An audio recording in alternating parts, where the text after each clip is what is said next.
Hi അസ്സലാമു അലൈക്കും. ഇത് നമ്മളെ വീട്ടിൽ തന്നെ ഉണ്ടായ നെയ്ക്കുമ്പിളാണ്. അപ്പം നല്ല വലിയൊരു നെയ്ക്കുമ്പിളായിരുന്നു. പപ്പ ഉണ്ടാക്കിയതായിരുന്നു പറമ്പിൽ. അപ്പോൾ അതൊന്ന് കൊടുത്തിട്ടുണ്ട്. ഇതിപ്പോൾ ഒരു മൂത്തിട്ടുണ്ട്. നമുക്കത് വെച്ചിട്ട് നല്ലൊരു അടിപൊളി മോര് കറി ഈ ചിക്കൻ കറിയിലേക്കും അതുപോലെ നമ്മളെ നല്ല തുമ്പപ്പൂ ചോറും ഈ ഒരു മോര് കറിയും ബീഫ് റോസ്റ്റൊക്കെ അയച്ച് കഴിക്കാൻ നല്ല സൂപ്പറാണ്. ആ ഒരു നെയ്ക്കുമ്പിളത്തിൻ്റെ ഒരു ഭാഗം ഞാൻ എടുത്തിട്ടുള്ളൂ. വലിയതായത് കൊണ്ട് തന്നെ കുറച്ച് ഉണ്ട്. ഇത് കണ്ടറിയാലോ. ഈ ഒരു പീസസ് ആക്കി ഞാൻ കട്ട് ചെയ്തിട്ടുണ്ട്. നമുക്കതിലേക്ക് ആവശ്യമായിട്ടുള്ളത് ഒരു വലിയ തക്കാളിയാണ്. പിന്നെ 4-5 പച്ചമുളക് ഇതേപോലെ കീറിയിട്ട് കൊടുക്കാം.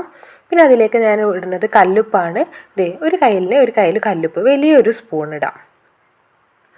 പിന്നെ വേണ്ടിയത് ഒരു സ്പൂണോളം മഞ്ഞൾപ്പൊടിയാണ് ഇട്ട് കൊടുത്തിട്ടുള്ളത്. അതും കൂടി ഇട്ടിട്ട് നമുക്ക് ഇനി ഇതൊന്ന് നെയ്ക്കുമ്പളം വേവിക്കണം. അതിനാവശ്യമായിട്ടുള്ള വെള്ളം കൂടി ഒഴിച്ചു കൊടുക്കാം. ഏകദേശം 1-1.5 കപ്പോളം വെള്ളം ഒഴിച്ചു കൊടുത്തിട്ടുണ്ട്. നെയ്ക്കുമ്പളത്തിൻ്റെ താഴെ വരെ തന്നെ മതി. വെള്ളം ഓവറായി പോവേണ്ട. നമുക്കൊന്ന് വേവിക്കാൻ വെക്കാം. അതവിടെ വേവിക്കാൻ വെച്ചിട്ടുണ്ട്. നമുക്കിനി ഇത് ഒരു തേങ്ങ, 6-7 വെളുത്തുള്ളി വേണം. പിന്നെ അതേപോലെ തന്നെ ചെറിയുള്ളി എടുക്കാം, കുഞ്ഞുള്ളി. പിന്നെ ജീരകം ഒരു 1.5 സ്പൂണോളം ജീരകം ഇട്ടെടുക്കാം. പിന്നെ നമുക്ക് വേണ്ടിയത് തൈരാണ്. വലിയ പുളിയില്ലാത്ത നല്ല കട്ട തൈരാണ് എടുത്തിട്ടുള്ളത്. അതും കൂടി വേണം. ഒരു വലിയ തേങ്ങയിലേക്കുള്ള അളവാണ് ഇതൊക്കെ ഉള്ളത്. ഇനി നമുക്ക് ആ തൈരൊന്ന് മിക്സിയുടെ ജാറിലേക്ക് ഒഴിച്ചു കൊടുക്കാം. ഞാൻ ഫുള്ളായിട്ട് ഒഴിച്ചു കൊടുത്തിട്ടുണ്ട്.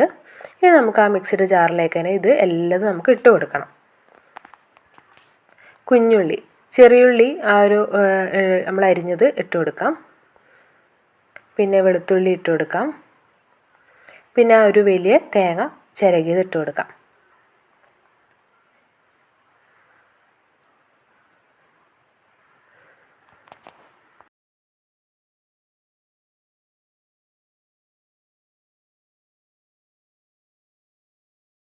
ജീരകവും എല്ലാം ഇതും കൂടി ഇട്ടിട്ട് നമുക്ക് നന്നായിട്ടൊന്ന് അരച്ചെടുക്കാം. ഇപ്പം ഞാൻ നന്നായിട്ട് ഇത് അരച്ചെടുത്തിട്ടുണ്ട്. ഇനി നമുക്ക് ആ ഒരു വെന്തിട്ടുള്ള ഈ നെയ്ക്കുമ്പളം വേവിക്കാൻ വെച്ചിട്ടുണ്ടായിരുന്നു. അപ്പോൾ അതൊന്ന് നന്നായിട്ട് വെന്തിട്ടുണ്ട്. ഇപ്പോൾ നമുക്ക് തൊട്ടൊക്കെ അറിയാൻ പറ്റും, നെങ്ങുന്നുണ്ടാവും. അപ്പോൾ അതിലേക്ക് നമുക്ക് ഇതൊന്ന് ഒഴിച്ചു കൊടുക്കാം.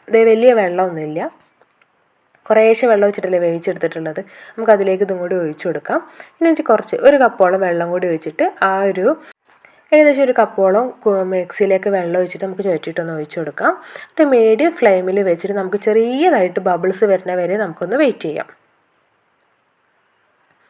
പിരിഞ്ഞു പോകരുത്. ചെറുതായിട്ട് ബബിൾസ് വരുമ്പോൾ തന്നെ നമുക്കൊന്ന് ഓഫാക്കി മൂടി വെക്കണം. എന്നിട്ടാണ് അതിലേക്ക് താളിക്കേണ്ടത്.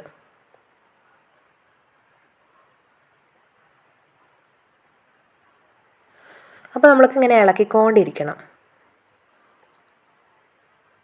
ചെറുതായിട്ട് ബബിൾസ് വരാനായിട്ടുണ്ട്.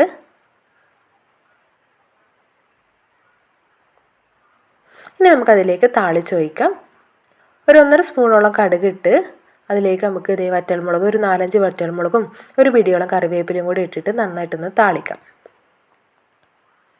നമുക്ക് നേരെ ഈ ചെറുതായിട്ടൊന്ന് തുള്ളിയിട്ടുള്ള ബബിൾസ് വന്നിട്ടുള്ള ഈ ഒരു കറിയിലേക്ക് നമുക്കിത് ഒഴിച്ചു കൊടുക്കാം. താളിച്ചത് നല്ല തുമ്പപ്പൂ ചോറും ഈ ഒരു ബീഫ് കറിയും ഈ ഒരു മോര് കറിയും കൂടിയൊക്കെ ആകുമ്പോൾ നല്ല സൂപ്പർ ടേസ്റ്റ്. അല്ലെങ്കിൽ ചിക്കൻ കറിയിലേക്കാണ് ഈ മോര് കറിയും ചോറും കൂടിയാണെങ്കിൽ സൂപ്പർ ടേസ്റ്റാണ്. അതിൽ നിങ്ങൾ എന്തായാലും തയ്യാറാക്കി നോക്കുക.